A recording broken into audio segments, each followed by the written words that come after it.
Oi, meus amores! Bem, a dica de hoje é em relação a contrato de locação de imóveis. E eu acredito que alguns devem falar, eu já sei tudo sobre contrato de locação de imóveis. Não, meu bem, você não sabe. Existe uma grande possibilidade, ao final desse vídeo, você ficar muito puto comigo, pensando assim, eu não acredito que eu deixei de ganhar esse dinheiro.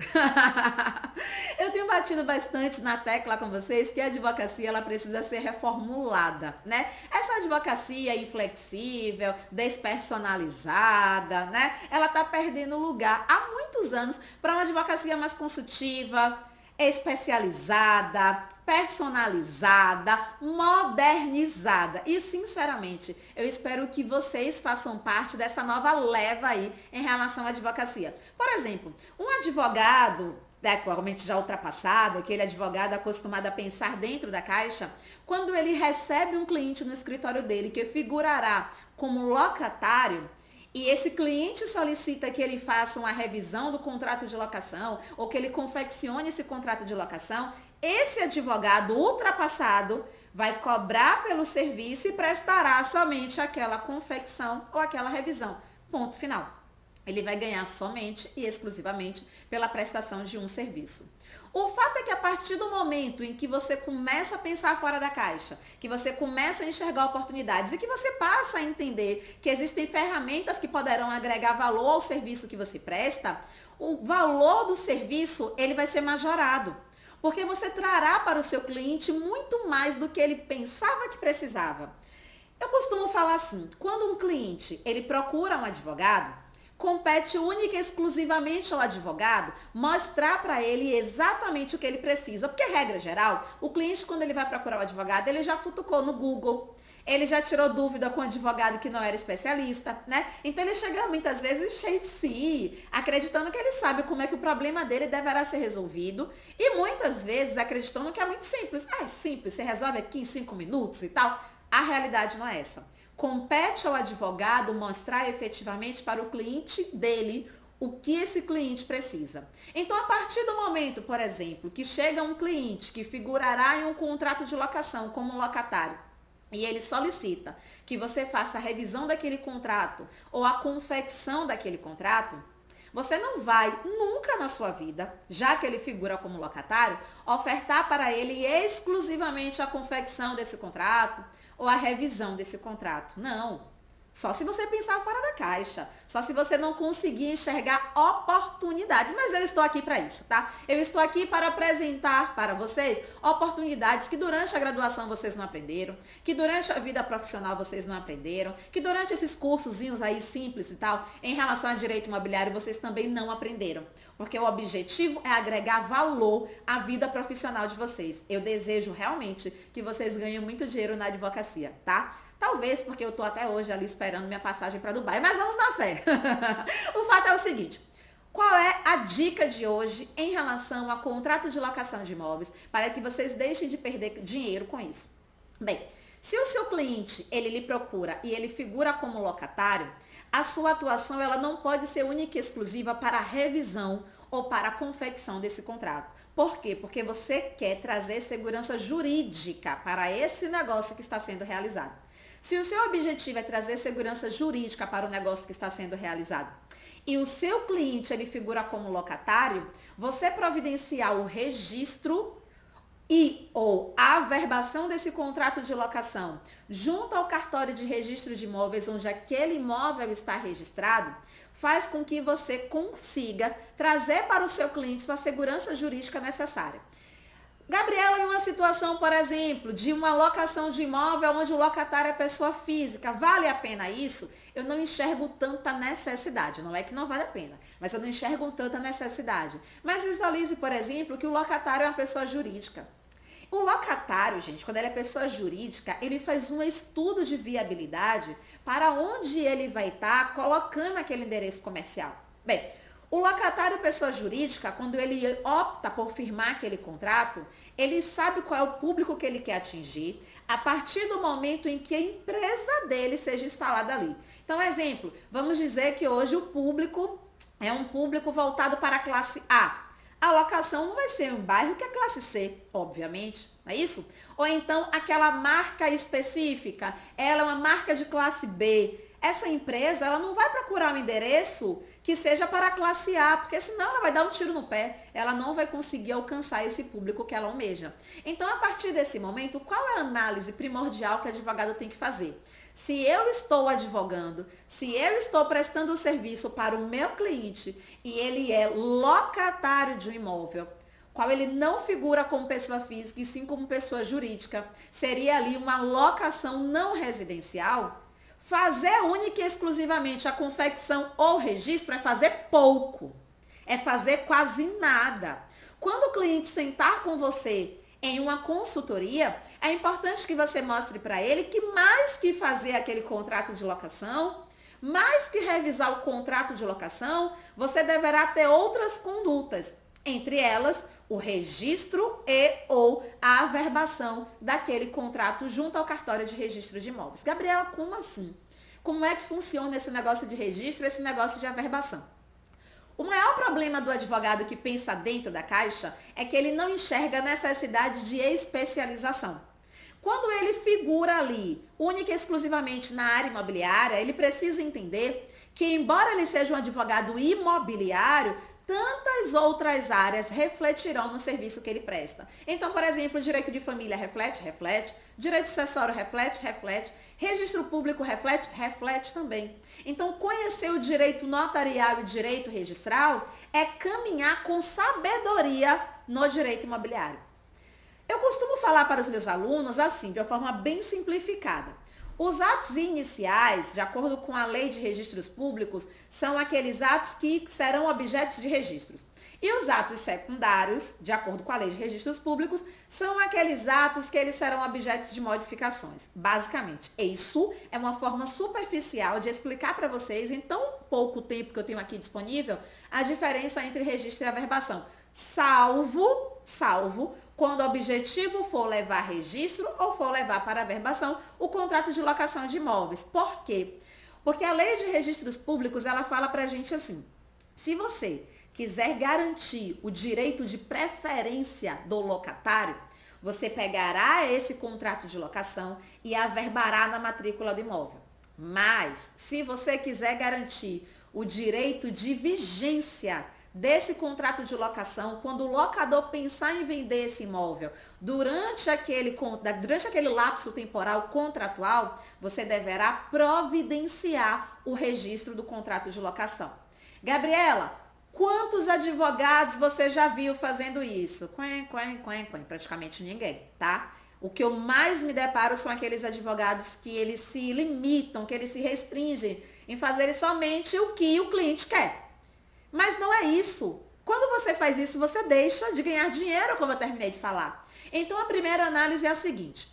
Se o seu contrato vai ser agora revisado ou ele vai ser confeccionado e o seu cliente, ele vai ser o locatário, e esse cliente é pessoa jurídica, só vale para pessoa jurídica? Não, vale para pessoa física também. Mas é porque faz mais sentido quando for pessoa jurídica, certo? E eu quero garantir o direito de preferência. Eu vou pegar esse contrato após a assinatura, eu vou analisar a disposição do Código de Normas do meu estado e vou verificar quais são os requisitos para levar esse contrato de locação para averbação.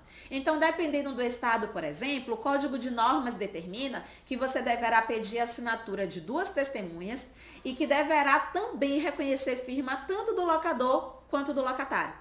Você não precisa de autorização do locador para providenciar essa averbação. Não precisa. Então, você, enquanto advogado do locatário, vai pegar esse documento, vai levar para averbação junto ao cartório de registro de imóveis. Gabriela, então quer dizer que a falta dessa averbação prejudica ou então afasta a obrigatoriedade de dar direito de preferência para aquele locatário? Não quer dizer isso, não quer dizer isso.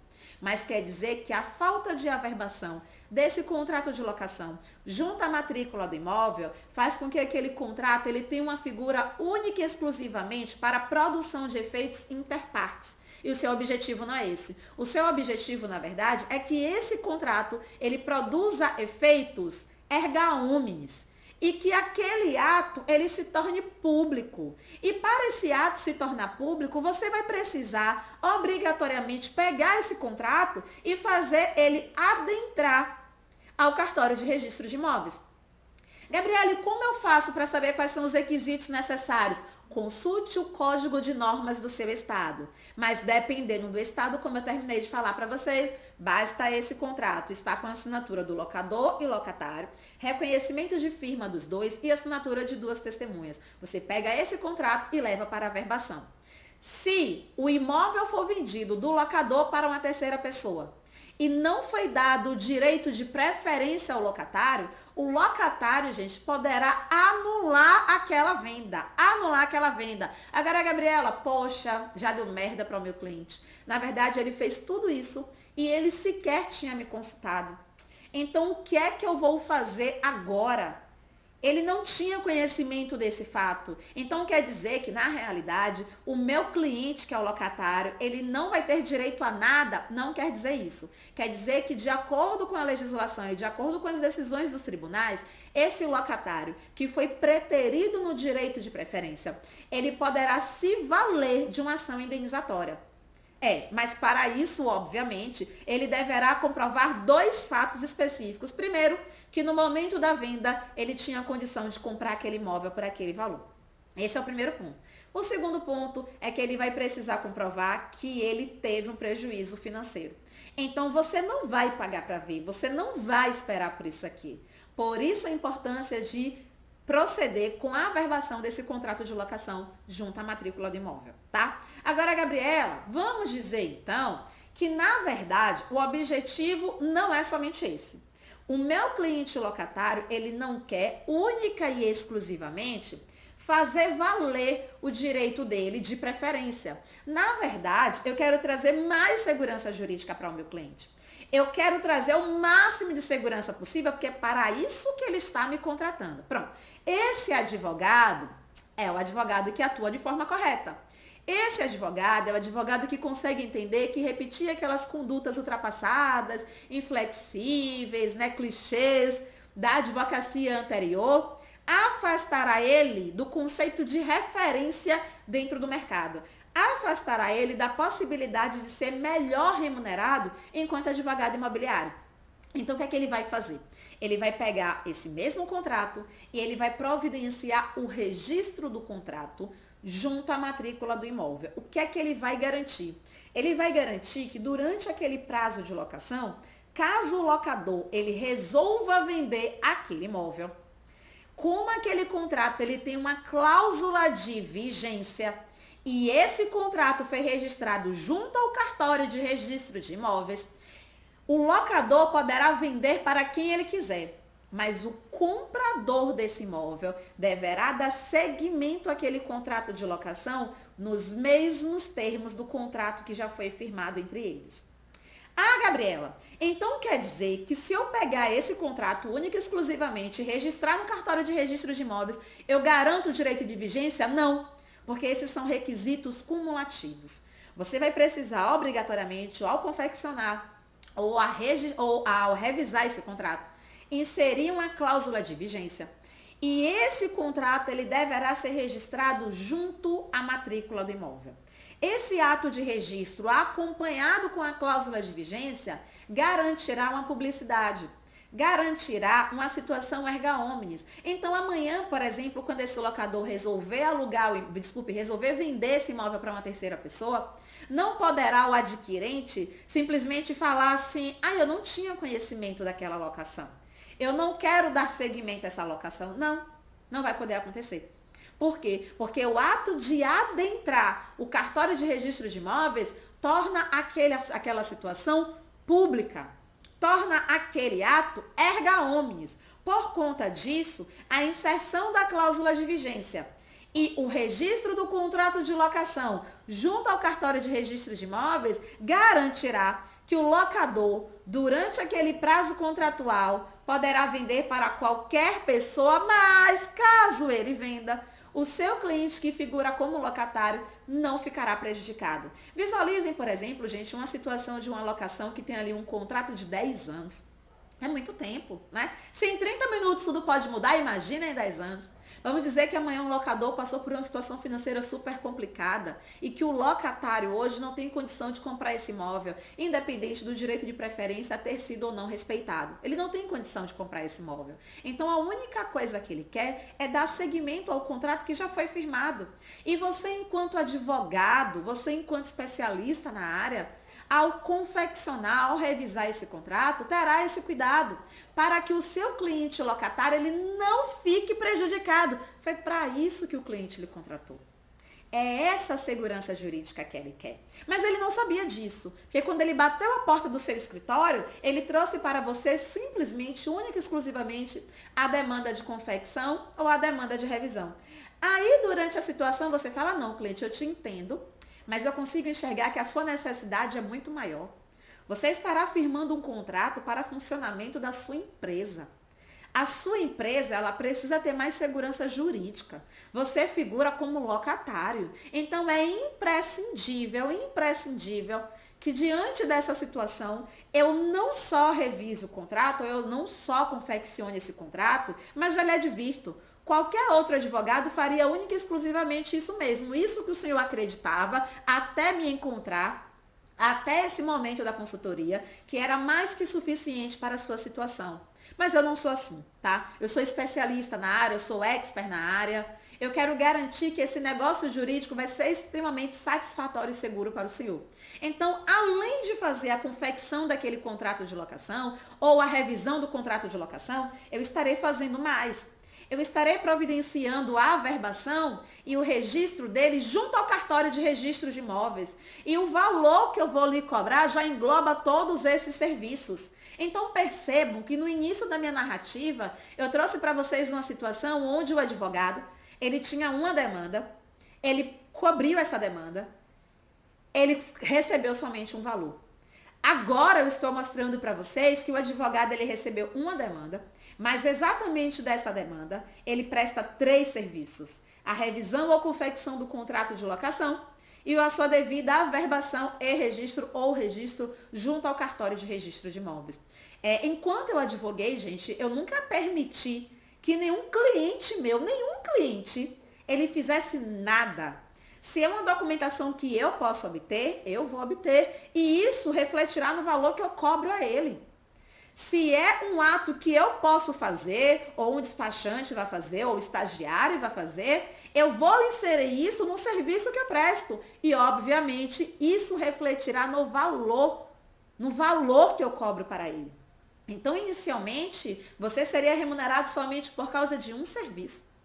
Agora, você está sendo remunerado por causa de 3 serviços, sem contar a segurança jurídica de forma linda, plena, né? Personalizada, consultiva que você está trazendo para o seu cliente. Entendem a necessidade da especialização? Entendem a necessidade de enxergar oportunidades? A partir do momento que você faz isso, a tendência é que você se torne referência na área e, consequentemente, você ganhe mais dinheiro. Não tem para onde correr. O mundo ele está mudando bem antes da pandemia. A forma como o advogado era visto, que era mero apagador de incêndio, aquela pessoa que só iria resolver o litígio, não vai mais rolar. Esse tipo de coisa não vai mais acontecer. Esse tipo de advogado, ele está fadado a ser substituído por um robô. Um robô. Aquele advogado que copia e cola, aquele advogado que pega o modelo da internet, ele vai ser substituído. O advogado ele tem que ter expertise. Ele tem que saber quais são as oportunidades. E ele tem que utilizar todas as oportunidades a favor do serviço que ele presta. Se coloque no lugar do cliente, vai. Quando você vai contratar um profissional, você quer qualquer profissional? Quando você vai contratar um profissional, você aceita um serviço que é feito pela metade? Quando você vai contratar um profissional, é com isso que você se contenta? Ou muito pelo contrário? Quando você vai contratar um profissional, você quer o melhor profissional. Você quer o profissional mais qualificado. Você quer o profissional que vai fazer você, inclusive, enxergar o que você jamais enxergaria sozinho. Por esse tipo de profissional, vale a pena, inclusive, pagar mais caro. Mas por aquele profissional meieiro, que não consegue enxergar oportunidades, que simplesmente repete atos, que já estão ultrapassados há muito tempo. Para esse tipo aí, qualquer cliente paga qualquer preço. Você não. Você é um profissional de valor. Então, o ato de registro e o ato de averbação do contrato de locação, ele não só vai trazer segurança jurídica para o seu cliente, como ele vai lhe diferenciar perante o mercado que é extremamente competitivo e que com o passar do tempo ele estará cada vez mais seletivo. Eu quero que você se torne o melhor advogado imobiliário desse Brasil. Espero ter contribuído um pouco para o seu crescimento profissional. Comenta aqui no vídeo, me fala o que foi que você achou. Me conta, você já estava acostumado a fazer isso? Você já fez algum ato de registro? Já fez algum ato de averbação? Já vai aplicar essa dica? Conta aqui, comenta. E faz mais, tá? Marca aqui também o seu coleguinha da área imobiliária que precisa saber disso. E encaminha esse vídeo para todo mundo que precisa ter esse conhecimento, tá bom? Combinado? Nos vemos em breve então. Beijo, meus amores!